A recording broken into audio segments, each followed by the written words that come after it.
आपण पाहत आहात ए स्टार न्यूज चॅनल आणि हे आहेत आजच्या ठळक बातम्या. झरी शिवारात मुसळधार पावसामुळे उभे पिके व झाडे आडवी. परभणी तालुक्यातील झरी गावात आज दिनांक 2 ऑगस्ट शुक्रवार रोजी वादळी वाऱ्यासह मुसळधार पावसाने अक्षरशः झोडपून काढले. 4:30 ते 5:30 एक तास वादळी वाऱ्यासह मुसळधार पाऊस सुरू होता. या वाऱ्यामुळे अनेक आखाड्यावरील पत्रे उडून गेली व कच्च्या भिंती कोसळल्या.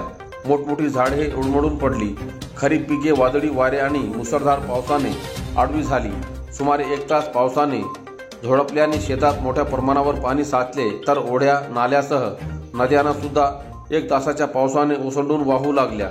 दरम्यान या वादळी वाऱ्यासह मुसळधार पावसाच्या तडाख्याने शेतकऱ्यांचे अतोनात नुकसान झाले आहे. सोयाबीनचे पीक जोमात असताना ते पीक जमीनदोस्त झाल्याने शेतकऱ्यासमोर चिंतेचा विषय निर्माण झाला आहे. दरम्यान या नुकसानीचा महसूल प्रशासनाने लवकरात लवकर पंचनामे करून शेतकऱ्यांना मदत करावी, अशी मागणी शेतकरी वर्गातून होत आहे. प्रदेश अध्यक्ष नाना पटोले यांच्या उपस्थितीत अनेकांचा काँग्रेस पक्षात प्रवेश. परभणी जिल्हा परिषदेचे माजी अध्यक्ष तथा राष्ट्रवादी काँग्रेस पक्षाचे जिंतूर सेलू विधानसभा अध्यक्ष प्रसाद बुधवंत, धनगर समाज उन्नती मंडळ परभणी जिल्हाध्यक्ष आनंद कोरडे, कवडा सरपंच राजेश चव्हाण, BRS पक्षाचे नेते तथा सेलू नगर पालिकेचे माजी नगरसेवक पठाण रहीम खान, माजी नगरसेवक न्याजू खान, सामाजिक कार्यकर्ते याहिया खान, सामाजिक कार्यकर्ते सय्यद मुस्तफा, शेख इस्माइल भाई, खयूम भाई कादरी, सय्यद नज़ीर, शेख इस्माइल भाईमिया, अफसर बेग, नईम खान पठाण, विकास धापसे, श्रीरंग तांगडे, अब्दुल हफीज, शेख असदसह आदींनी आज दिनांक 2 ऑगस्ट शुक्रवार रोजी काँग्रेस प्रदेश अध्यक्ष नानाभाऊ पटोले यांच्या उपस्थितीत काँग्रेस पक्षामध्ये जाहीर प्रवेश केला. यावेळी महाराष्ट्र प्रदेश काँग्रेस कमिटीचे सचिव सुरेश भैया नागरे, जिल्हा कार्याध्यक्ष नानासाहेब राऊत, शहराध्यक्ष बासू खान, सुधाकर नागरेसह आदींची उपस्थिती होती. परभणी बसस्थानकाचे काम रखडल्याने बसेसची भंगारावस्था. परभणी बसस्थानकाचे काम मागील अनेक वर्षापासून रखडले आहे. यात भंगार बसेस रस्त्यावर धावत आहे. असाच एक प्रकार परभणी येथील बसस्थानकातून निघणारी बसमत ST बस बंद पडली. यावेळी उपस्थित काही नागरिक व वाहतूक शाखेचे अधिकारी कर्मचाऱ्यांनी या बसला धक्का देत बाजूला करत रस्ता मोकळा केला. परभणीचे बसस्थानक चिखलमय झाले असून आता बसच्या दुरावस्थेवरही प्रश्नचिन्ह निर्माण होत आहे. राज्य परिवहन महामंडळाच्या खिडखिड्या व नादुरुस्त बस रस्त्यावर धावत आहे.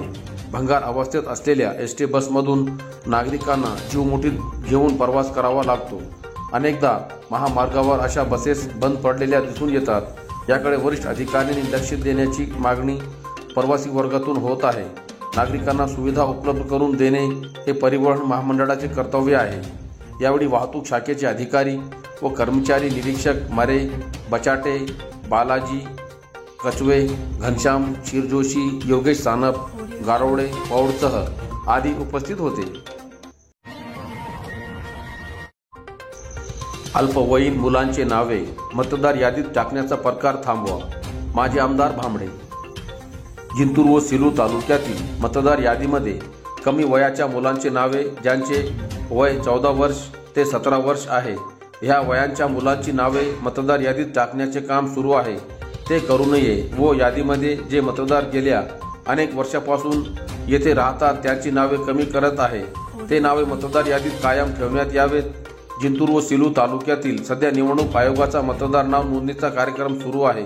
त्या मतदार याद्यामध्ये जिंतूर व सेलू तालुक्यात ज्या मुलांचे वय 14 वर्ष, 15 वर्ष, 16 वर्ष व 17 वर्ष आहे, अशा मुलांची नावे बोगस कागदपत्रांच्या आधारे मतदार यादीमध्ये टाकण्याचे काम सध्या सुरू आहे. त्याचबरोबर जिंतूर व सेलू तालुक्यात, विशेषतः जिंतूर तालुक्यातील जिंतूर शहरात व ग्रामीण भागात गेल्या अनेक वर्षापासून जे मतदार राहतात त्यांची नावे कमी करून वगळण्यात येत आहे. असेही काम जिंतूर व सेलू तालुक्यात सुरू आहे. काही राजकीय लोक अधिकाऱ्यावर दबाव टाकून असे काम करत आहे. अशा प्रकारचे नवीन नावे जी यादीमध्ये प्रसिद्ध होईल त्यात ती नावे येऊ नये. जी नावे अनेक वर्षापासून मतदार यादीत आहेत ती नावे मतदार यादीतून वगळण्यात येऊ नये. जर असे बोगस नावे आढळल्यास जिल्हाधिकारी यांनी तत्काळ अशा बोगस मतदारावर गुन्हा दाखल करून त्यांच्यावर योग्य ती कारवाई करावी, अशी मागणी माजी आमदार विजय भांबळे यांनी जिल्हाधिकारी परभणी यांना आज दिनांक 2 ऑगस्ट शुक्रवार रोजी निवेदनाद्वारे केली आहे। दिलेल्या निवेदनावर माजी आमदार विजय भांबळे, विश्वनाथ राठोड, रामराव उबाडे, गणेश इलग, दलमीर खान पठाण, अभिजित भांबळे, राहुल फुले, ओम राठोड, मनोज राऊत यांच्यासह आदींच्या स्वाक्षऱ्या आहेत। प्रशासकीय इमारत परिसरात वाहन पार्किंगची व्यवस्था करण्याची मनसेची मागणी। परभणी महाराष्ट्र नवनिर्माण सेनेच्या वतीने प्रशासकीय इमारत परभणीच्या वाहनतळ संदर्भात सार्वजनिक बांधकाम विभागाला आज दिनांक 2 ऑगस्ट शुक्रवार रोजी निवेदन देऊन मागणी करण्यात आली। प्रशासकीय इमारत येथे नागरिकांना विविध कामासाठी यावे लागते व न्यायालयाच्या इमारतीचे काम सुरू असल्यामुळे प्रशासकीय इमारतीमध्ये न्यायालय स्थानांतरित झालेले आहे। यामुळे प्रशासकीय इमारतीत न्यायाधीश, वकील, पोलीस प्रशासनाच्या वाहनांची गर्दी मोठ्या प्रमाणात होऊन शासकीय इमारतीच्या बाहेर वाहन काढण्यासाठी मोठी कसरत करावी लागत आहे। प्रशासकीय इमारतीच्या समोरील बाजूला सुरक्षा रक्षक भिंत असलेली बरीच मोठी जागा उपलब्ध आहे व ती जागा वाहन तळासाठी सुरक्षा रक्षक भिंत दोन्ही बाजूने तोडून उपयोगात आणावी व प्रशासकीय इमारतीत होणारे वाहन कोंडी तत्काळ थांबवावी अशी मागणी मनसेचे जिल्हा संघटक श्रीनिवास लाहोटी, रुपेश देशमुख, अर्जुन टाक, श्रीकांत पाटील, सूर्यकांत मोगल, वेदांत यंबल यांनी केली आहे।